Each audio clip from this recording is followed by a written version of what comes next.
Hello everyone and welcome back to a new video. Today I want to show you how to create a nice fire effect for OBS Studio using the shader plugin. So in this video I'm going to write a small shader and explain every single line of it. The goal is to generate a stylized fire effect, a noisy upward moving flame shape with a brighter core, a soft glow and an adjustable parameters like speed, height, turbulence, distortion and intensity. But before we go any further, please, if you haven't already, subscribe to my channel, like this video and leave a comment below. Without further ado, let's jump into work.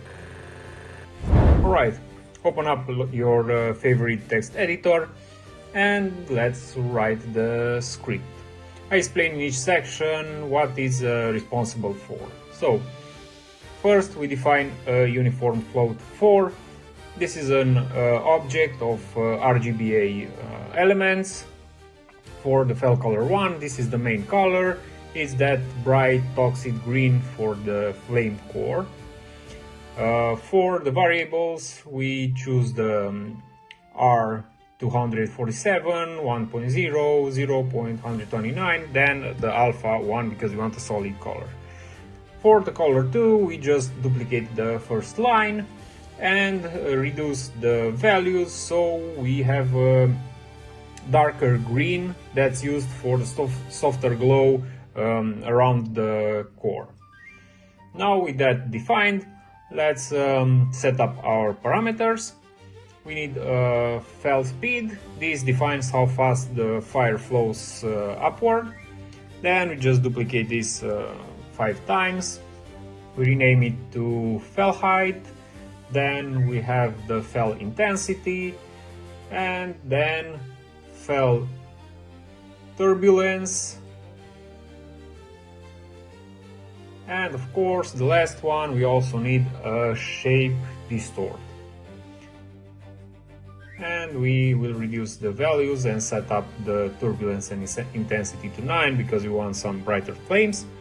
Then we go to our random seed generator. We define a hash function. This function generates repeatable random values from a position. Its job is mostly to provide the raw randomness used to build organic motion, so the fire does not look artificial or tiled. Going back to the fell height and the intensity, the fell height defines how tall the fire band is on the screen, while fell intensity shows how strong the fire is when added on the top of the image or your media source. You can use your camera as a media source, or you can use the game scene or any other media source, it doesn't matter. Then we are writing our second function, that's the noise. Controls the smooth random motion. This function takes the raw randomness from hash and smooths it out. Instead of harsh pixel to pixel jumps, it creates flowing cloud-like variations that looks really nice, and I tried to adapt it as much as possible to match the fell fire flames from World of Warcraft game. And of course, on this method, using the all the hashes, it will really make the flame look extremely natural flowing. Okay, now let's return the random variables.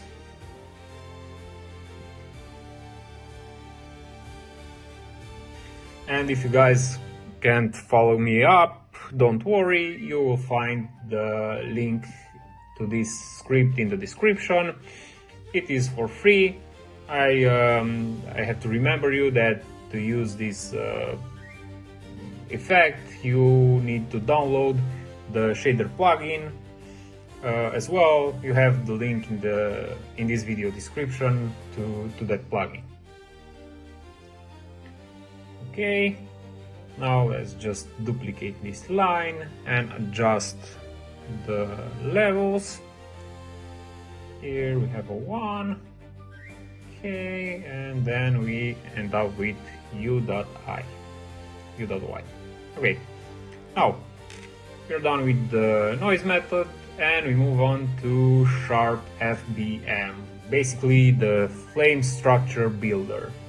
That's for FBM, flame structure builder. I should have been FSBM. Okay, you understand. This function stacks several layers of noise together at different scales. Each layer adds more details, and the shaping makes bright, ridge and sharp peaks. The purpose of it is to create turbulent, flickering patterns. We want to have a fire, of course. Then it forms some tongues and cores of the fire.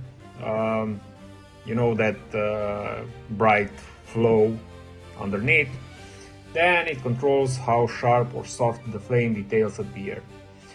This is where the fire's personality really comes from, if it is to say like that. Okay, let's speed this up a bit. Don't worry, again, if you can follow, you can just download the effect and load it in OBS Studio. I just wanted to make a quick tutorial so you know how to create your own magical effects for OBS Studio. It's a lot of mathematics, of course. AI can help you. Just ask ChatGPT or Gemini or any other AI chat that can help you with all these algorithms. So don't worry, it's not that hard to create it. Now that we are done with our flame builder, we are building the final fire composer. It's the main image function. Okay, we write a bit data v in and quote target. Okay, we start to float to UV. Float to UV equals V underscore and V. Okay. Float for base color equals image sample texture sample UI. Okay. About this method, this is the actual pixel shader that runs for every pixel. So inside of it, it reads the screen or texture color.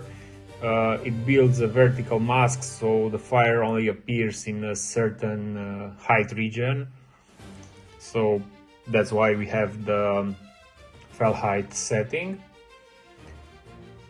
For example, if you only want to show the fell fire to the bottom, exactly as you see in the preview on the top left corner, that's adjusted by the fell height. Then it animates the noise upward over time to simulate the rising heat. Basically, looks like a mist. And if you're playing with the intensity, then you get that fell fire effect. And it distorts the shape slightly, so the flames sway. So they are jiggling, creating that natural flame effect. Okay. It also generates a hot core using the primary color and the soft glow using the secondary color. So you will see a difference in the colors with that very bright core and a a darker shade of green for the flames in general.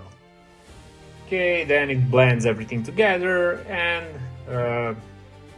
it finally has the fire on top of the original image, and of course it outputs the result. Okay, now let's write the warp. As I previously said, this is the effect that makes the image wiggle a little bit, so it looks very natural. Okay, fire UVX. That gives shape on. I mean, it gives a slight movement on the X.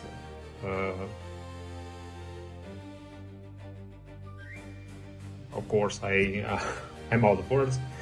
On the x-axis, yes, that's it. Then the y gives it on the y-axis. So we also have not from the left, only from the left to the right movement. We also have from top to bottom, and so on and so forth.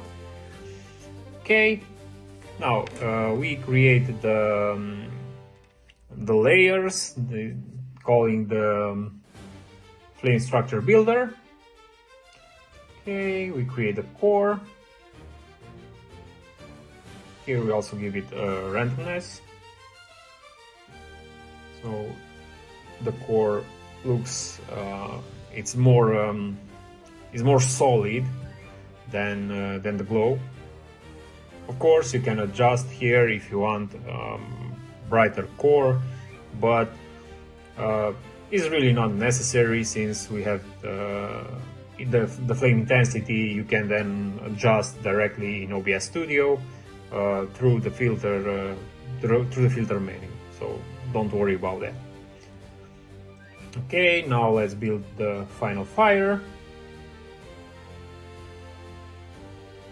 Okay, file color 1, core mask, good. File 2, okay, glow, and glow mask. Done. Now that we have the final fire, we are returning the image with the result of our flame effect. Okay, final fire, file intensity, and base color A. Alright, so that's pretty much it with the code. Of course, all you have to do now is save the file to whatever name you want, and of course the extension must be .effect. Okay, now that we are back in OBS Studio, let's load up a media source. Actually, I will just load up an image. Okay, let's find my Illidan here. Okay, let's stretch this to screen. Okay, now assuming that you already have the shader plugin installed, otherwise check the link in the description to download the plugin. We move to filters and add the user-defined shader. If you don't have this option, that means you haven't installed the plugin. Click on it. Okay, then you should select the load shader text from file. Okay, move to where you saved your effect file and load it. Okay, now you'll see the settings, but nothing happens in the background. That means you have to deselect the use effect file and reload the effect. And as you can see, we have our bright fire effect. Now we can play with the speed. For the height, I don't want it that big. You can even set to 0.1. Actually, let's leave it to 0.3. Of course, the intensity, if you want to have a brighter glow, you can set to a higher value. I suggest to keep the turbulence below 1, because it will create some nasty shapes there that you don't want. And of course, for the shape distort, if you want to create a fell wheel, you can set to a higher value, and look how beautiful it looks.